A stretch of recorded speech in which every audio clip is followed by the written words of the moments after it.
رب صل على النبي وآله ما فاض نبع بالجداول أو جرى. يا رب صل على النبي محمد ما شج جرح في سبيلك وانبرى. صلوا على المختار أحمد إنه أزكى الأنام وخير من وطئ الثرى. يا رب صل على النبي محمد ما شج جرح في سبيلك وانبرى. صلوا على المختار أحمد إنه. أعوذ بالله من الشيطان الرجيم. بسم الله الرحمن الرحيم. إخواني وأخواتي في الله، السلام عليكم ورحمة الله وبركاته. مسيبة moɓe meɗen moƴƴinan ɓe ngal ɗo dental haray en weltani ka ɓen salmini kala tawaɗo e ngal ɗo dental e kala mo faalaɗo tawede mo Allah newnali Allah newno tawe fi ɓeydodirgol ɓangina haqiqa. iɗen andi qur'anul karim hino yewti en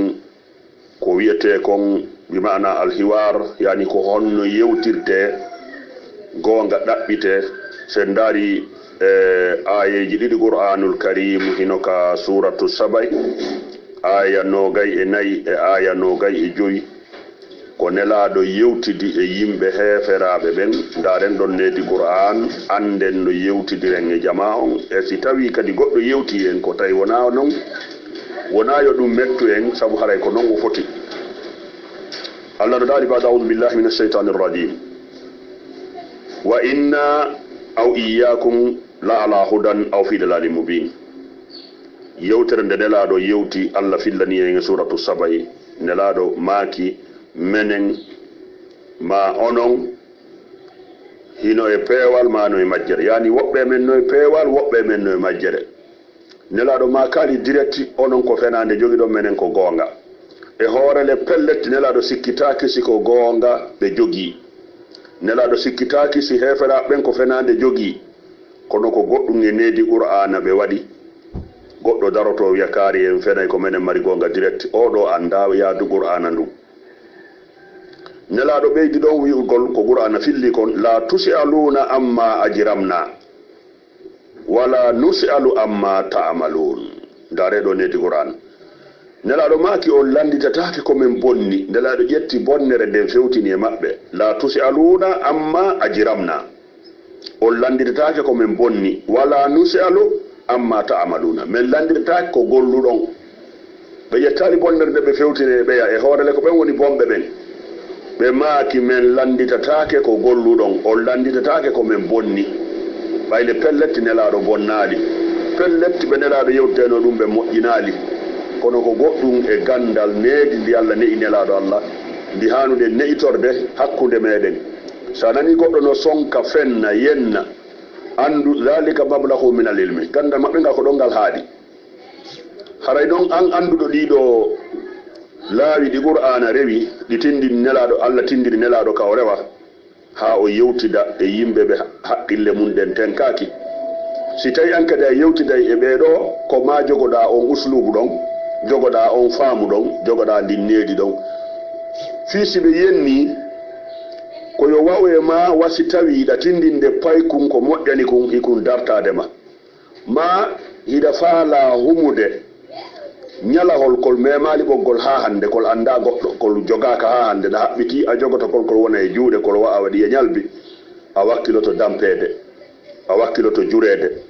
a wakkiloto wippitede, a wakkiloto ƴakkede lince. sa wiya faalaka ɗum fof a mematakol. ɓeɗo kasi tawi a faala hollude ɓe haqiqa alul bayti, koma wakkiloɗa yennede, wakkiloɗa piyede, wakkiloɗa raɗede, ɓayima a imma en fof ko sayindinaɓe. iɗen andi mo inni jokka yimɓe gonga ɓen o wakkiloto hoyre yimɓe fenade ɓen. seede muɗum yiyetinoken ka fuɗɗode haala o hiwaru waɗaɗo ɗo wona hiwaru bayna sunna wa shi'a, ko hiwaru bayna shi'a wal wahabiya. ndaren ɗo konngudi karamo kojo recognisaɗo fottanaɗo ko ñentinteɗo ka ahlu sunna wal jamaa ko yewti fi ahlul bayt. ɗum ko hombo ko imamuna shafa'i radiallahu anhu. imamu shafa'i, iɗo andi imamu shafa'i ko kanko woni imamujo tataɓo on ka mazahibul arba. mazahibul arba noon ko ɗi woni mazahibu ahlu sunna wal jamaa. ɗin ɗon wona madahibul wahhabiyya ndare ɗo imamu Shafi'i iɗon andi wona hande goɗɗo fuɗɗa wiyeede rafida si tawi tun a yiɗi ɓen nguura nelaɗo Allah nden ɓe Allah daari laɓɓini ɓen ka suratul azabi si a yiɗi ɓen pellette a heɓay ko sonka ɓawa ma innama ko a rafida ɗum ngol ɗon konngol wiyeede rafida ka goɗɗo mettin ɗum ko shi'aru maɓɓe on non imamu Shafi'i alayhi radiyallahu anhu o maaki on ɗum ida nahanu faddalna aliyan fa innana rawafida bitafdil inda dhabil jahli ya subhanallah imam Shafi'i maaki si tawi en ɓurni ali kisamɓe wiya e rafida ka homɓe wiyata en ɗum nun ko inda dhabil jahli ko jomiraɓe majjere en e jakka noon ɓe wonɓe wiide rafida fiiɗen yiɗi alul bayti e jaa ko juhaalu ko yimɓe majjuɓe si tawi noon an hiɗa andi ko jahilu wonma e wolude ɗum na ya wattu hoorema jahilu an kadi yennano ɓe yennita noon si tawi wahabiyajo on yenni shi'ajo on yenni haɗa shi'ajo on anda ko jokki par ce que wona ɗum ɗon woni needi ndi ahlul bayti ne imo ndin imamu Sadiq alayhi salam ɓe makuno ɓe yeeti talibajo maɓɓe no wiye Abou Basir o maaki imamu kaari en no yennude men no aybinde men imamu Sadigu maaki yahe heɗo ɗon ɓen ko ɓen heɗoto ɗon ko gañoma on wolata ko woni e hoore makon si ɓe woli ko wonduɗon tawina ko moƴƴi itton si tawi koko moƴƴi ɓe tooñi on ko ɓe wi ɗon waɗi ko on waɗa weltano ɗon Allah andi toon junubaji mon ɗimɓe ɗon ndi tike ɗi si tawi si a joni no mari hakkil bakkatu ber ko mari ko fof wahabiye rondoto naɓora yawmal qiyama ndemo daro e dargal tawa mara junubi par ce que ɓe moƴƴina e penale ɓe inventa ɓe yetto maɗa mari qur'anare goo duuɓi wulure temen nayyi capantati e jeenayyi de yaaka taw ɓe yettoma yennayyi sahaba ɓen ɓe yetto yani ko tawata waɗali ha hande an kadi na ya sakkin ɗum ko ya andutuji wakkatuji maɗi ɓe rondanade maɗi si nelaɗo maaki wa inna aw iyyakum la ala hudan aw fi dalalin mubin menen ma onon woɓɓe men no e peewal woɓɓe no e majjere nelaɗo no wawno wiide menen meɗen feewi onon ɗo majji ɓay ko ɗum woni nder ton kono na noon ɓe yewtiri nam imamu Shafi'i o ɓanginani en ɗo e jakka feññingol ɓural imamu Ali ka majjuɓe ɓen to ko ɗum wiyete rafida yaagal kanko imamu Shafi'i non o maaki qalu taraffadita qultu kalla marrifudu dini wala itiqadi lakin tawallaytu duna shakkin khayra imamin wa khayra hadi in kana hubbul wasiyyi rifudan fa innani afadul ibad imam Shafi'i maaki woɓe inni a waɗi rafida o inni mi wonali rafida na dina an non naafi ɓande an ko woni tun non mi iwtiri ɓaawo ko sikke wo ala ɓurɗo moƴƴude imamu ɓen e ɓurɗo fewde on o wi si tawi noon yiɗugol mo nelaɗo wasiyi on ko rafida yaagal haray ko min ɓuri wonde rafida e jiyaɓɓen imam Shafi'i maaki ɗum ko deftere ahlu sunna wal jamaa wiyetende honno alfusulil muhimma fi marifati l a'imma koye den deftere wonde nge daarude ƴette ndi yewtereji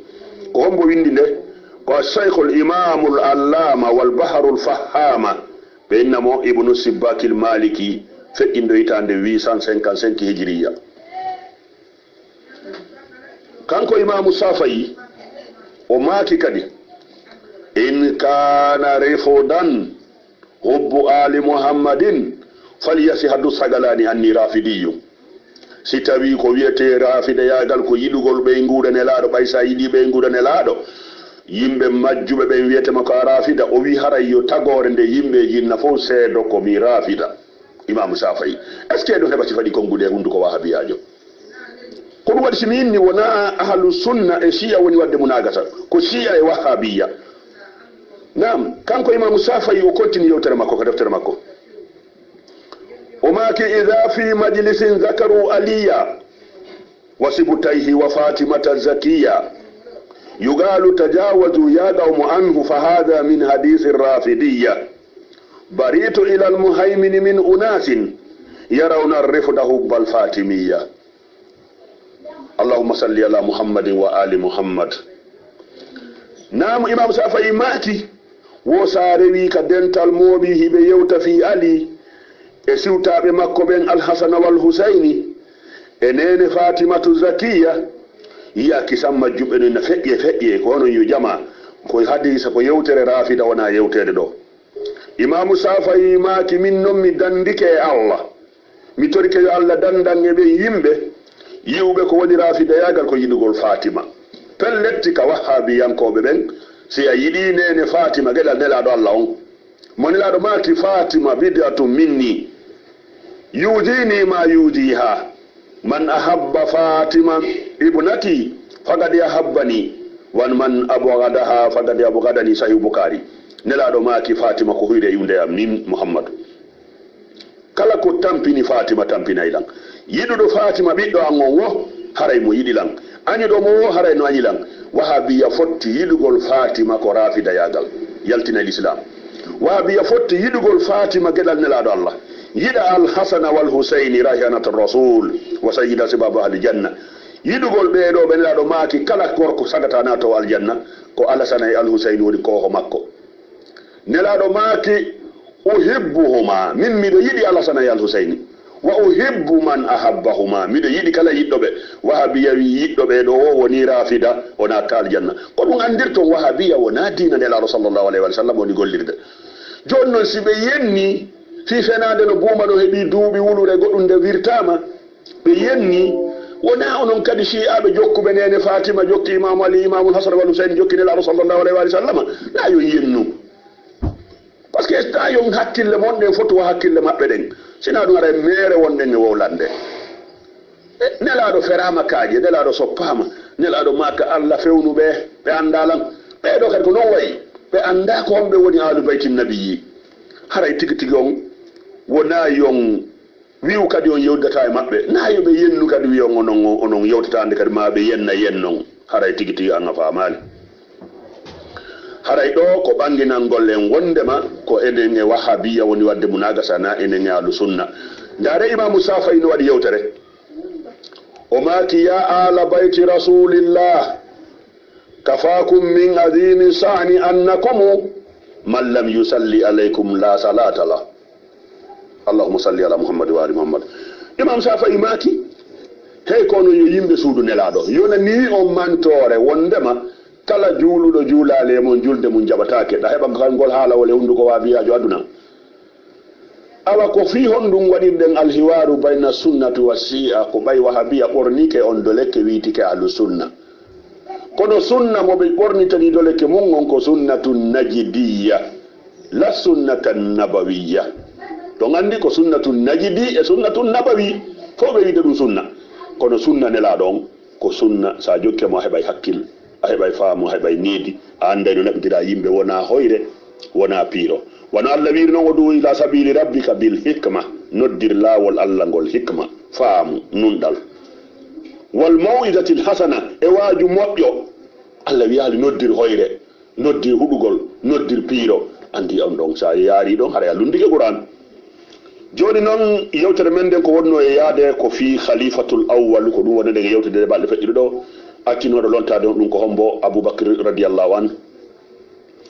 hande ɗen hombride on nden yewtere ɗon letterji ɗiɗi no winda tawata ko winduno letterji ɗin go'o ko tawanoɗo nde lontal ngal waɗata fewndo nelaɗo ɓaynelaɗo feƴƴini tawanoɗo ko lontal ngal waɗata on no sifano en ɗo konno ɗum feƴƴiri hombo woni on ko Muawiya bun Abi Sufyan e hombo kadi immo on ko ɓiɗɗo lontiɗo aranal ngal on hombo lonti ara ɗum ko Sayyidina Aboubacry radiyallahu anhu ɓiɗɗo makko wiyeteɗo Muhammadu bun Abi Bakri Muhammadu bun Aboubacry kañum e Muawiya bun Abi Sufyana ɓe sifanto en lontal ngal si tawi Imamu Ali no toña e so toñaka e deftere honde deftere karamokojo ahlu sunna wal jamaa wiyetende Muruju Zahabi wa ma'adinil jawhari ko windinde ko Abil Hasan wiyeteɗo bun Muhammad bun Aliyul Mas'udi ɓeyna Muruju Zahabi lil Mas'udi oɗo karamokojo sifanto en jibinaɗo yani feƴƴindo hitande 346 hijriya 346 hijriya oɗo feƴƴini windude nde hari wahabiya siwaka tagi e aduna on ɓay wahabiya ko 1150 hijri fuɗɗi yaltude hoore leydi ndi ino nodda ko 1111 hijiri karanko maɓɓe jibina ko 1150 hijiri o fuɗɗi wadde dawa wiyeede wahabiyajo heɓi ke hoore leydi ndin ko 1150 hijiri tawi nelaɗo feƴƴi heɓi duuɓi wuluure temdere capanɗe joyi wahabiyajo fuɗɗi jindude hoore leydi ndi e yiltoto e tarikaji ɗin o windi oɗo noon kanko ko feƴƴini ko hitande 346 hijiri sen daari gila oɗo feƴƴini addi fewndo ka wonɗen ɗo 1439 en itti ɗon 346 duuɓi wuluure e capantati 1033 ans gila oɗo maayi 1033 ans ko oɗo won windi lettre ji ɗin ko Mouhammadou bun Aboubacry windatno Maawiya windi tadi Mouhammadou bun Aboubacry ɓe sifo ko onno Imam Ali toñira ɗo na shiyajo woni wolude na wahabiyajo wona wolanede wadde ñande ko wiyete wahabiya ko ngala hoore leydi har ɓe siwa hewtu joni noon lettre arano Mouhammadou bun Aboubacry windani Maawiya ɓay Imam Ali yetti lontal ngal Imam Ali fuɗɗike sansude gouvernel ji ɗin ka région ji ha ɓe hewti Maawiya saami ɓe faalama ittude Maawiya saami ɓe lontina goɗɗo Maawiya darti wi na an lamminnomi ɗo awa talan follude probléme on fokkitaɗi guere Mouhammadou bun Aboubacry on ko ɓiɗɗo Saydina Aboubacry reedu mo windani noon Maawiya lettere andintingol mo ko kanko woni hombo andintinamo ko Ali woni hombo mahenge lettere on bisimillahi rrahmani rrahim Mouhammadou bun Aboubacry ɓay o windi lettere on o wi min Mouhammadou bun Aboubacry ila al-ghawi Muawiya o wi ko min Mouhammadou bun Aboubacry ha e o bewɗo ha e o majjuɗo wiyeteɗo Maawiya ila al-ghawi haade o majjuɗo wiyeteɗo Maawiya bun Sakar amma bad o wi fa inna allaha bi azamatihi wa sultanihi khalaqa khalqahu bila abasin minhu Allah tagi tagu ngun e mangu makko e doole makko e hoore na fijugo ɗo tagiri tagu ngu kono lettere woni no wonde nge yarude wala da'fin fi quwwati wala hajatin bihi ila khalqihi walakinnahu khalaqahum abida o wi Allah na lo'ere makko o tagiri tagu ngun sakko ko ɓe wallumo wona haaju o mari tagu ngun ha o tagi ɓe bal o tagiɓe fiyoɓe won maccuɓe makko wa ja'ala minhum ghawiya wa rashida wa shaqiyan wa sa'ida kanko Mouhammadou bun Aboubacry o wi Allah tagi tagore nde waɗi groupe aji waɗi ɓeya majjuɓe waɗi ɓeya fewɓe waɗi ɓeya malkisaɓe waɗi ɓeya malaɓe summa ikhtara ala ilmin kanko Allah o suɓori gandal wastafa wantakaba minhum Muhammadan o suɓi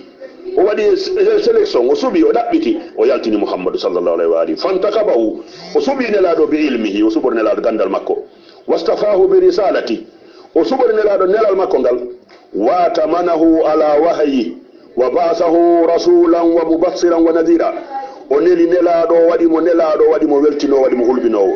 wa wakila o waɗi nelaɗo halfinaɗo golle ɗe fa kana awwalu man ajaba wa anaba wa amana wa saddaga wa aslama wa sallama o wi ko hombo noon attino jabade nelaɗo ɓay nelaɗo noddi o yankini o gomɗini o gongini o silmi o jaɓi o wi kon bonno préɓe akhuhu o miñam makko ibnu abi talibi ɗum ko saydina ali karramallahu wajha o wi saddagahu bil ghaibi imam ali gondini nelaɗo ka wirni tongal maktumi wa asarahu ala kulli hamimi imam ali ɓurni nelaɗo e weldi e makko ɓen fop ɓe imam ali weldunoɓe fof waɗi nelaɗo hoore wa wadahu bi nafsi o dandiri nelaɗo wonki makko kin o defandi nelaɗo wonki makko kin nam kulla hawlin wa sidda kala sattende e tampere imam ali présente o yeeso nelaɗo wa haraba harba o haɓiɓe nelaɗo haɓiɗi ɓen wa salama silma o yiɗi ɓe nelaɗo yiɗi ɓen falam yabraha mubtadilan li nafsi fi sa'ati llayli wan nahari imam ali serali hino ƴetti wonki mum ke kala ko mari hino defandude nelaɗo jemma ñarorma wal khawfi wal ju'i himo defandude ɓe ka heege e ka kulol wal khudu' hatta baraja sabigan la nazira law ha imam ali wonti premier o maraɗi mo e jaɓugo nelaɗo nam kanko imam ali hatta baraja sabigan la nazira lahu fi man ittabahu tawi nelaɗo imam ali maraɗi mo e jokkuɓe nelaɗo ɓen wala mukariba lahu fi fiili ala wawɗo ɓattade imam ali e golle ɗe o waɗi ɗen wagadira aytuka tusamihi wa anta wa huwa ko ammi yiino ƴetti hoore ma fonni e on muhammadu ibn abubakar landi ɗum mawiya ko ammi woni yiɗon yetti hoorema fonne on hiɗa andi wa anta ɗa andi ko an woni an wa huwa ɗa andi kanko woni kanko ko kanko woni asdaqu nnasi niya kanko ɓuri gongude yimɓe fof anniye wa afdali nnasi dhurriya kanko ɓuri marde ɓiɓɓe tedduɓe hoore leydi yimɓe ɓen fof wa khayru nnasi zawjatan mo ɓuri yimɓe ɓe fof sonnajo par ce que gaɗanelaɗo mo jogui wa afdalu nnasi ibnu ammi mo ɓuri yimɓe ɓen fof jogade ɓiɗɗo bappa par ce que ko nelaɗo woni ɓiɗɗo bappa makko on akhuhu shari bi nafsi yawma motata wa ammihi sayyidu suhada yawma uhudi koto makko yeeyi allah wonki mum kin e jihadi ɗum ko jafar ibn abi talibi kanko wiyete jafaru tayyar o yeeyi allah wonki mum kin première fois o waraka jihadi o indi hon ɗum bappa makko kanko sayyidina aliya ko kanko yanno sahidi ñande wuuɗi ko on wiyete hamza yanno sahidi ñande wuuɗi wa abuhu baba kanko sayyidina aliya azabu an rasulillah kanko defandi nelaɗo abou talibi sallallahu alayhi wa alihi wa an hawzati ko abou talibi defandi lekkol nelaɗon wa anta llainu ɗa andino an ko a huɗaɗo ibnul lainu ɓi huɗaɗo lam tazal anta anna serali wa abuka an e ɓen ma tabukiyani li rasulillahi lgawayla ɗon ɗaɓɓana nelaɗo nambaraji wa tajihadani fi itifai nurillah ono ɗiɗo ɗon hittini fiɗanningol daygo allah ngun taji amani ala dhalika aljumua hiɗo mooɓa denteji fi kaɗo dina nelaɗo wa tabdalani fihi lmala hiɗon saka jawle e fi ɗum fiɗanningol ndiguɗo daygu nelaɗo sallllahu alayhi wa alihi wa sallama wa tuallibani alayhi lqabaila wa ala dhalika mata abuka iɗo moɓidira koneeli konton nelaɗo e ɗum ɓen ma ko e hoore ɗum maayi wa alayhi kallaftahu ko ɗum lontiɗamo e hoore mum wa sahidu alayka man toɗiɗi wa yaljaw ilayka ko woni seede ɗum ko mo mbaɗodirɗa hikkiɗo e ma on ko seede wondema ko ɗi jogorɗa nelaɗon min baqiyati lhazabi e feddeji luttuɗi war wasa'i nifaqi e hooreɓe nafigal wa sahidu li aliyin ko hombo wonani ali seede ma a fadilihi l mubini l kadimi kanko e ɓural makko ɓangungal ardingal ansaruhu wonnoɓe wallude ɓen alladina mahu wa hum alladina dakarahumullahu bi fadilin ɓen wondunoɓe saydna aliya wonɗomo e wallude ko ɓen allah yewti ɓuure muɗin wasina alayhin ko ɓen allah wacci min almuhajirina wal ansare wa hum maahu ɓeɗon wonde makko yarawna alhaqqa fi itibaihi ɓe kamɓe ɓe koɓe tawi gonga kan ko jokkugol saydna aliya sabuna ko kanko nelaɗo acci e jokke wa sadaa fi khilafihi malki sadde nden ko lundagol bo fa kayfa ya lakal waylu muhammadu bun abubakir wo ko honno bone wonanima taadilu nafsaka bi aliyin a fonnay hoorema e ali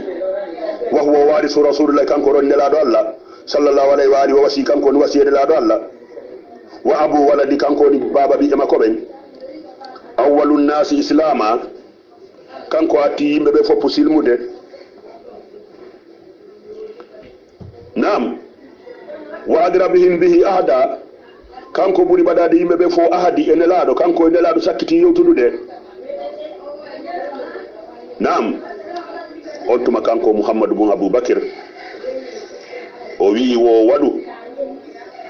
wal yumdidu kay bune las fi riwayatika yo umaru bune las ɓeydane ka ɓewre ma par ce que ko woni conseiller ma on yo ɓeydane ka ɓewre ma wa alamu annaka innama takidu rabbuka andu ko wonɗa yewtude ko andu ko wonɗa e wenjude andu ko wonɗa e janfade ko joomi ma allah taguɗo ma on kanko o inni fof walaka bil mirsadi allah noon no habbimaka lawol imo habbimaka dambugal lettre mouhammadou bon abi bakir on windiɗo ka deftere wiyetede mouroudu zahabi ka jusu go'aɓo sengo nogay haka nogay e goho jogiɗo nde woyo ndaɗum ko ɗum ɗo mouhammadou bon aboubacry yewti Muawiya kañum kadi noon jaabitimo kanko Muawiya o wi hon ɗum o wi min Muawiya bun sakara ila zari ala abihi Muhammad bun abi bakr o wi ko min Muawiya lettre woni yiwde mum no yaade o ƴagganɗo ɓe mum wiyeteɗo Muhammad bun abi bakr amma bad faqad yatani kitabuka wo lettre ma on hewtilan tadhkuru fihi mallahu ahlu hiɗa yewta toon allah no woniri noon tigi fi azamatihi wa qudratihi wa sultani fi mangu makko e doole makko e teddugal makko وما اصطفى به رسول الله صلى الله عليه وآله مع كلام كثير يقول الله سبحانه لكم إهالة بوجد يوليتم مع كلام كثير لك إهالة ما بوجدتم فيه تضعيف يعني لك فيه تضعيف حالك توانك هيك لئمان ولأبيك فيه تانيف حالك توانك ونند بما كانوا بما نقول لرنجاقو ما ويويدو o wi lettre mo indu daw no wana ma jaasere an no wana ni be ma golle jaggu to kanko atti bonnude programme o wi zakarta fihi fadla ibn abi talib ayewti to mbure ali ibn abi talib wa qadi musaba sawabihi e ardagol makko ngol wongol makko premier du fo ayewti wa garabatu ila rasulillah e ko badondiri nelaado ko fo ayewti wa muwasatu iya e kanko nelaado ko beetindi tawula ko fo ayewti fi kulli hawlin wa khawfin e kala ko dan defandi nelaado e kulol e tampere fa kana ihtijajuka alayya wa aibuka li bi fadli ghayrika la bi fadlika o no dalil ko adduda yankon e ko dalinoda yankon ko bural goddo go na bural ma an ko bural ari wolda fi mo wala fi bural ma an o wi fa ahmadu rabba minnum yetti allah sarafa hadha al fadla anka ittudo ngal do bural e ma wi dum ngal bural da sifida ko na wore ma wolda ko bural goddo go wajalahu li ghayrika allah wala ngal goddo go o wi fagadi kana abuka fagadi kunna wa abuka min latino menen e be ma nam fagadi kunna wa abuka min latino menen e be ma naare fo meden anduno fadila ibn abi talib meden anduno bural ali ngal menen wo be ma o meden anduno bural ali ibn abi talib ngal wa hadahu laziman lana mabruran alaina tawi hadde makko no jokki men meden hani wadde hino tabiti kadi hoore amen ko be men wada meden anduno dum falamma ikhtara Allah li nabiyhi alayhi salatu wassalamu ma indahu o yibay Allah subhanahu wa ta'ala do yahugol ka makko woni feddi ngongol wa atamma lahu ma wada o timminan nelado ko fodi makon wa adhara da'awata nelado tim bangini noddanu mondum wa ablaja hujjata nelado fenyini dalilji mondin wa gabadahu Allah ilayhi salawatullahi alayhi wa salam Allah yetti nelado natti ka mudun yo jon ikisi wonde hore nelado kanko ma wi'i fa kana abuka bemma non lati wa faruguhu e farugu makko dum ko maru ben ta farugu bemma e farugu mon wonno awwalu man ibtaja daw ko do wonno premier jattudo droit aliyon hadde aliyon ko do wonno premier jattudo hadde aliyon wa khalafahu ala amrihi ko kanko woni premier lundagol ali e fiyake makko ala zalika ittafaqa ko dow dum abubakar e farugu mon fottuno watta saga be jogondiri hoore dum don ko odo ko mawiya woni wolde tumma innahuma da'awahu refti kambe dido non abubakar e umar be noddi non ali ila bay'atihi ma yo aro wotanabe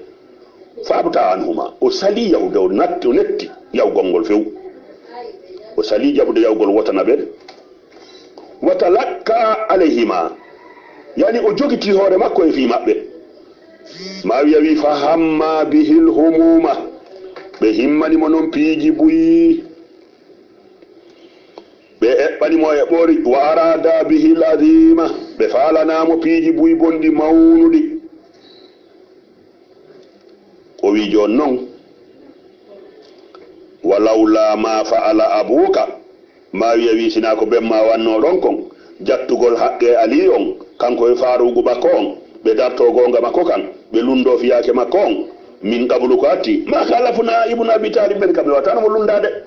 ko bemma fuddi aawi yarni me ngari men tetti men nyaami wala salimna ilayhi men jebbilantono ali ibn abi talib walakinna kono menen no en luttube men pay ko ra'ayna abaka men yibemma fa ala zalika bemma wadi dum bihi e makko kanko ali min dabudina ko adi men fa akadina bi mislihi men kambe jettirino wadi non tigi o wi faybu abaka yahu aybina bemma ma wi jabi muhammadu wa bakir aybi bemma ko bemma ti bonude murandum bizalika wadi dalika wassalamu ala man anaba o wi wo kisiye woni do kala tubudo rutti ikhwani wa akhawati fillah ido letterji ko letterji banginandi en ko num feddi ko deftere wetende muruju zahabi lil mas'udi karamo kojo feƴƴindo gilla duuɓi wulude capantati tati hikka karamo kojo sunna windi de oɗo no ɓirri gonga est ce que o haqiqa ɗo no heɓo hunduko wahabiyajo wona yo tampin hoore mon yewte haqiqa on ɓe yenna on nanoɓe nana ko ɗum si allah daali fa zakkir in nafaati zicra andirti si andirti gongol nafay kono allah daali yeeso ɗon saya zakkaru man yahsa e nder hen ko yennoɓe yennata ko fof heɓoto toon jaɓoɓe heɓoɓe toon nanoɓe gonga jaɓa haray wan akhiru da'wana anil hamdulillahi rabbil alamin wassalamu aleykum wa rahmatullahi wa barakatuh.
يا رب صل على النبي وآله